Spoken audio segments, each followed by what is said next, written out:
Kelli Finley is the first ever executive director of NAMI Marin. She has over 17 years of experience working with incredible people in the arenas of geriatric psychiatry, youth empowerment, immigration, incarceration, and juvenile justice, gender transformative youth development programs, and seeks to create positive social change in collaboration with community. She has a background in mental health counseling, criminal justice, and systems change. She holds an MS in counseling with an emphasis in marriage and family therapy and a BA in psychology. So the first question I have in this interview is, just to put simply, how do you define mental health? Sure. Well, thanks for having me. And I just want to say, while that is a long list of things that I've done, mostly I just am a human trying to do the best that I can. And I think during this time and all times, we just have to be thoughtful of that. So just to say that by way of intro.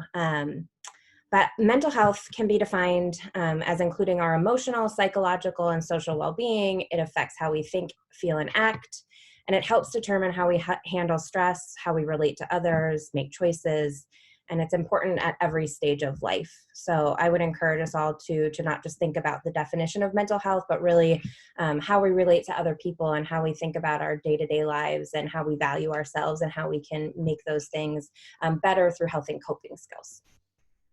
Thank you. And my next question is, what is NAMI and how do they contribute to mental health awareness?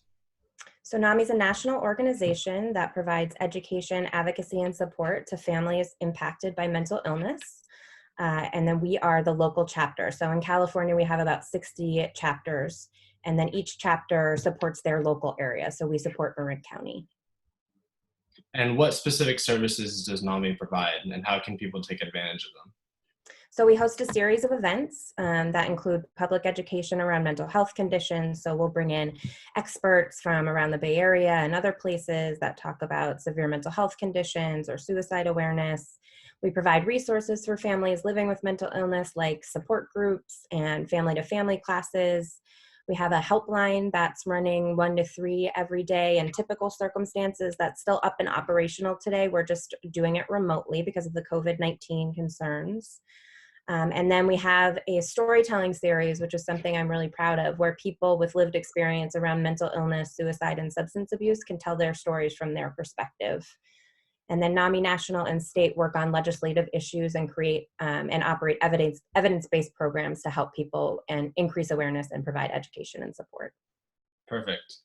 And you mentioned it a little bit, but what are some of the challenges that you expect youth specifically will face as a result of quarantine?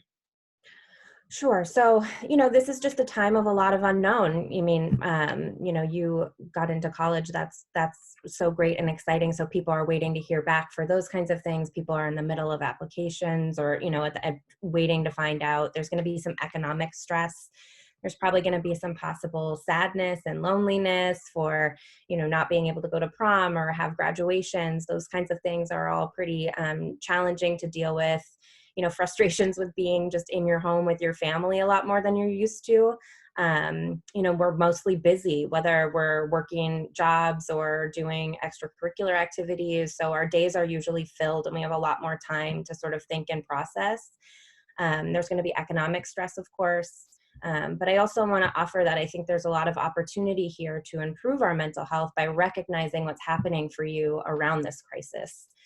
So some of the things that we've always been talking about that were challenging before. So young people not getting enough sleep. You need about 9.5 hours of sleep. You don't want to sleep 24 hours at a time, but you want to make sure that you're getting more sleep.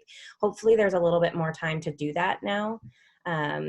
Also, ways that you can spend time being of service. So if you're feeling that fear and anxiety, what are other ways that you can help others to make yourself feel a little better?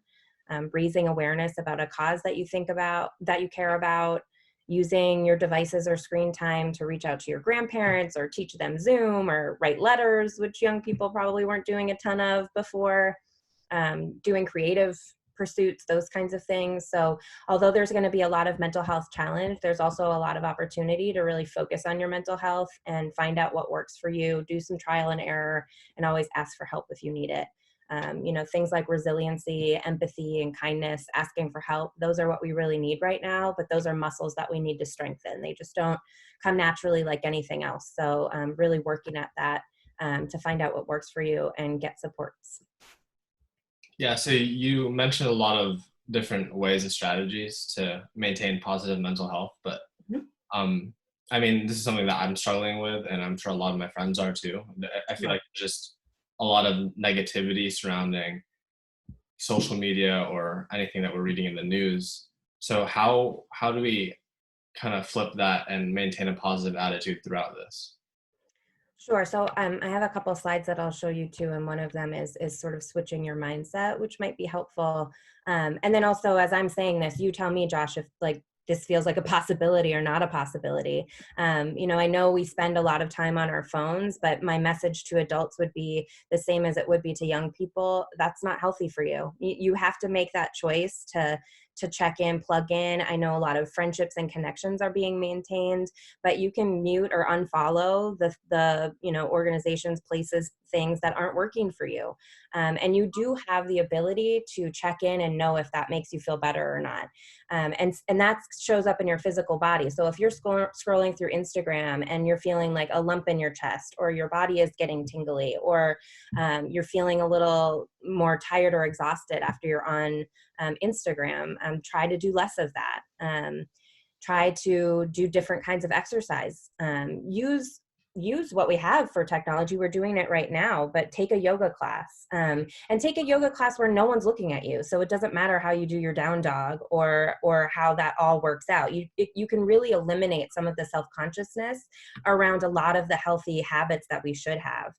You can try meditating, but you don't have to sit in a perfect lotus position or whatever it is, for 10 minutes all the time.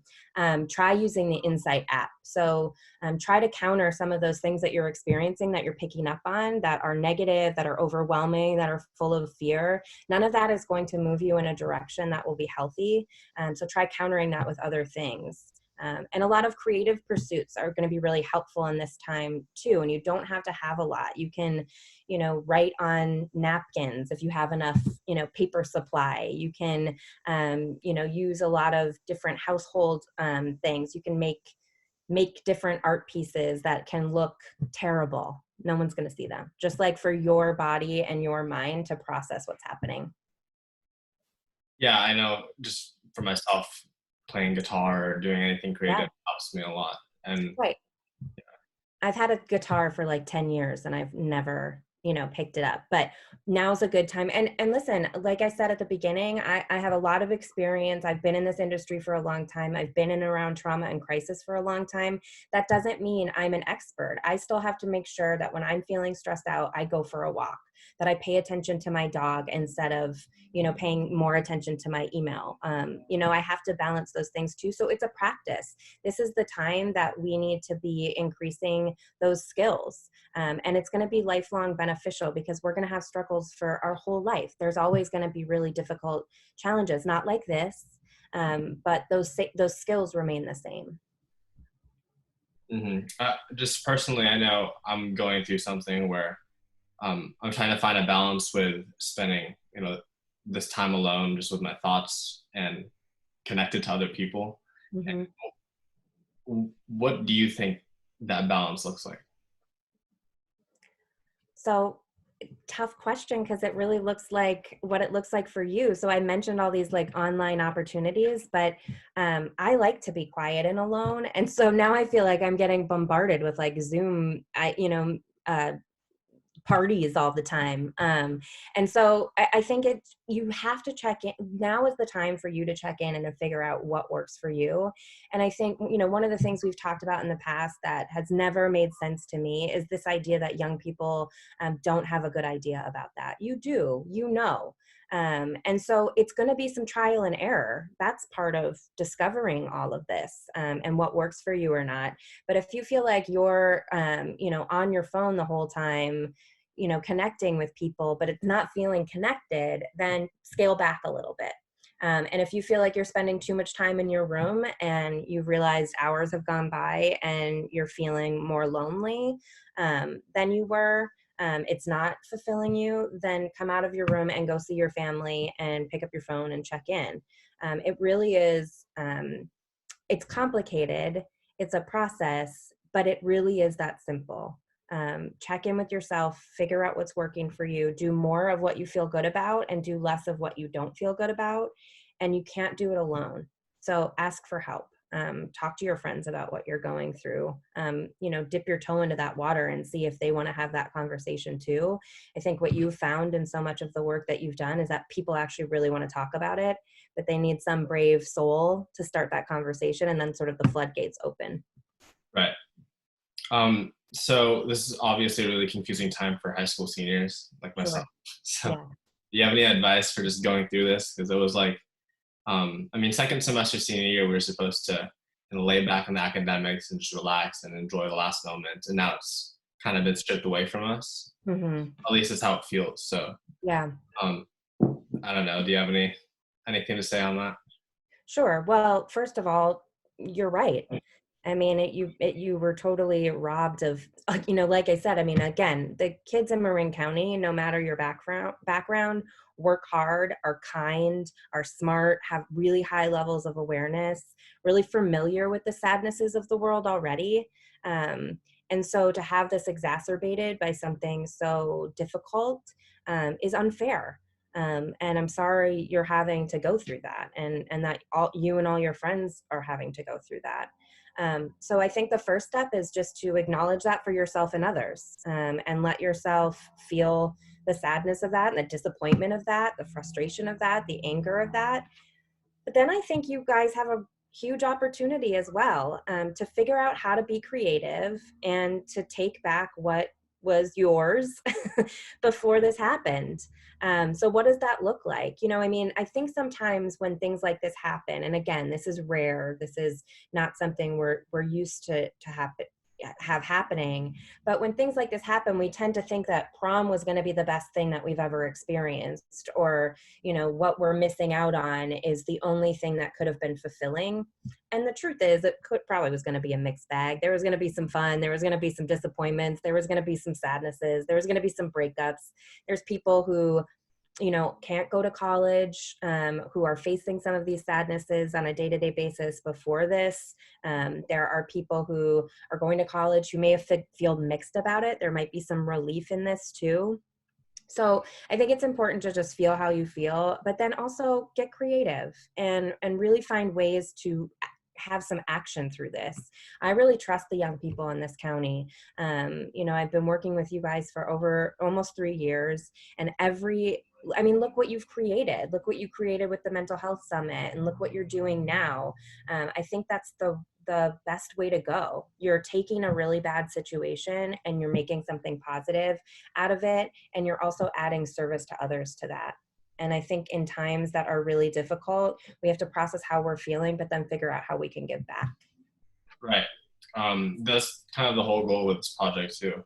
The original plan was just doing another summit like last year, but when we realized that we couldn't do that, the next step was, hey, we could actually make this a bigger project using what we have with the internet and having this be a video series. And we might even reach more people than we would have with a second summit. Absolutely. And that's what adaptability looks like. And that's what you need moving forward. A lot of the reason we were having the Mental Health Summit is to raise awareness, and because we were seeing so many young people with high levels of anxiety and depression. And so now is also the opportunity to still bring awareness to those issues, but in real time, learn those skills. How do you be adaptable? How do you reach out for help? I think in some ways we're all experiencing this collective pain. It really reduces some of that stigma. It really reduces some of that aloneness to some degree. We're combating that with social isolation, so it's not a perfect equation. But there is still an important network of care working every day. I haven't taken a day off work. We transitioned our organization within days. We created an online resource guide specifically for COVID-19. I'm talking and supporting people every day. And ultimately, we need our basic needs met. We need places to live and food to eat, and then safe places to live and eat. But once we have those things, we do have the opportunity to really try in different ways to take care of ourselves and make that a priority. Hmm. And what are some good ways to be allies for people who are struggling with mental health right now? So I think a great way to be an ally is to raise awareness, be of service, and spread the word about that. What I'm finding, and this has sort of always been true, I think we have this idea that we need to fix something or provide something tangible to somebody, but mostly we need to talk it out. People just need to be listeners, to not judge people. And sometimes that looks like trying to take that away. Like, you're going to be fine. It's going to be fine. Maybe that's true, but that's not necessarily something people need to hear. Supporting people on asking for help. It can be awesome when you ask for help and that's a two-person job. I know what I'm offering isn't easy. I've been through so much of this myself. I was a young person who was in a really difficult situation, and I didn't ask for help. I didn't know how, but I think we have a lot more tools at our disposal now. Um, and again, I think modeling good behavior. So if you're somebody who is using music and maybe somebody else hasn't thought of that, or is too afraid to, or doesn't know where to start, helping them do that. But it's baby steps. It's little by little. Right. Well, that's all the questions that I have. Do you have anything else to add? To your last question too, I was looking back at your mental health Instagram for Redwood too. The same post you posted maybe 3 posts back of how to help someone through a mental health challenge applies now. So, repost that, and utilize the opportunities that we have over the internet. I was going to show you, let me see if I can quickly pull it up, a couple of images that I found to be helpful. Well, now I have to.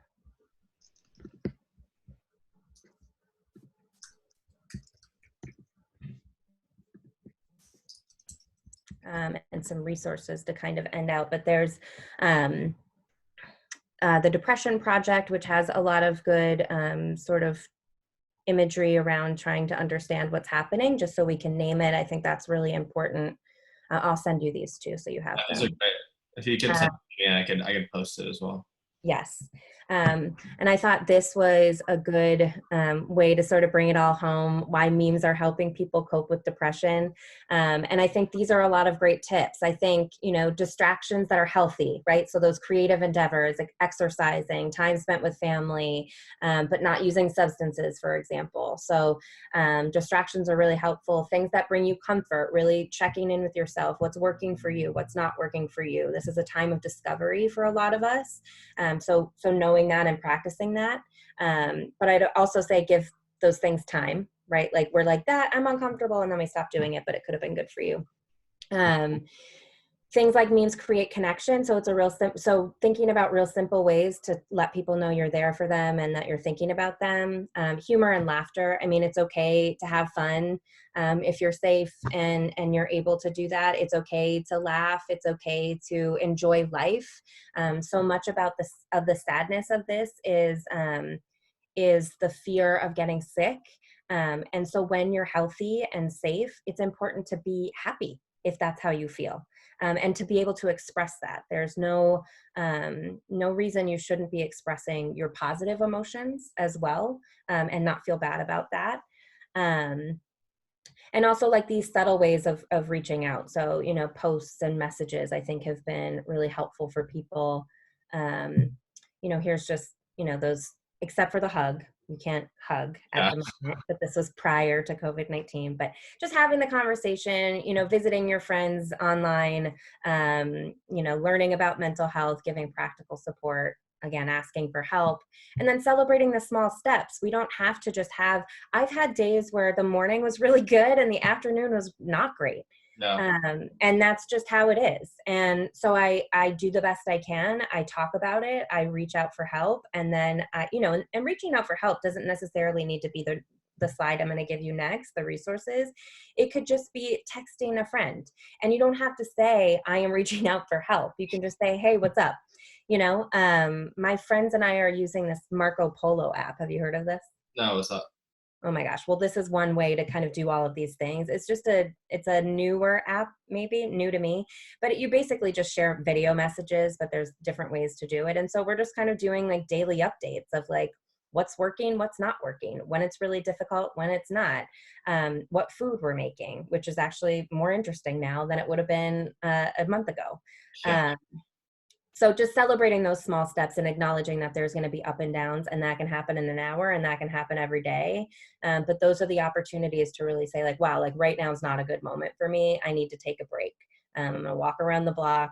I'm going to not answer this email or whatever it is that you're doing. And I'm going to try to reset. And then I'm going to go to bed and I'm going to get the best sleep that I can, because your sleep could be disrupted in times like this.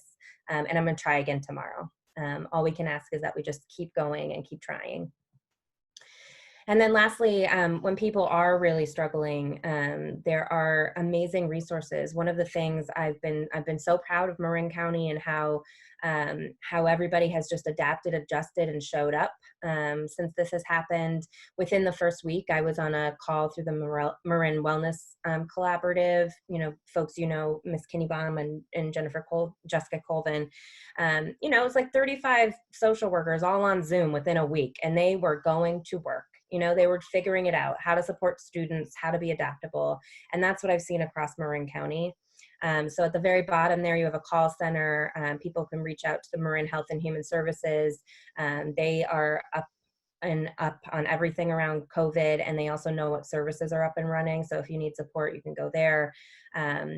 National organizations like the Suicide Prevention Line and Crisis Text Line have always been up and running, but they're ready, to support people. And again, you don't have to feel suicidal. You don't have to feel like you're an emergency. If you need help and you don't have it in your sphere, reach out. People are there for you. Same with the SAMHSA disaster distress line. So while this is rare and unique in terms of its globalness, we do see natural disasters like hurricanes and fires. This feels in some ways similar to me like the fires and the experience that we all had collectively, although it was shorter and more contained, obviously, in some ways. And then we have a resource guide on our website too, so people can check that out. I created one specifically for COVID-19. And then also people can email me or email our organization if you feel like something's missing from that resource guide, and I can add it pretty easily. So just a reminder that I suppose the last message is that although this is very overwhelming and it's creating a lot of fear and people are having a lot of sadnesses and losses, I want everyone to remember that we have an incredible network of care across the entire country that is working hard to make sure we're supporting you.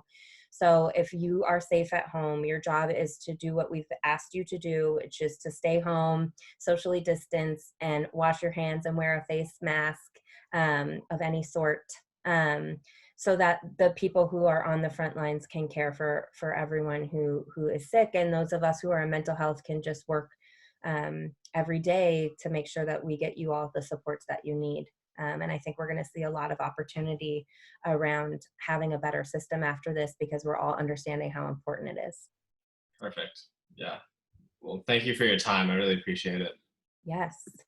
Thanks for reaching out. Let me know if you need anything, and I will talk to you soon. Perfect.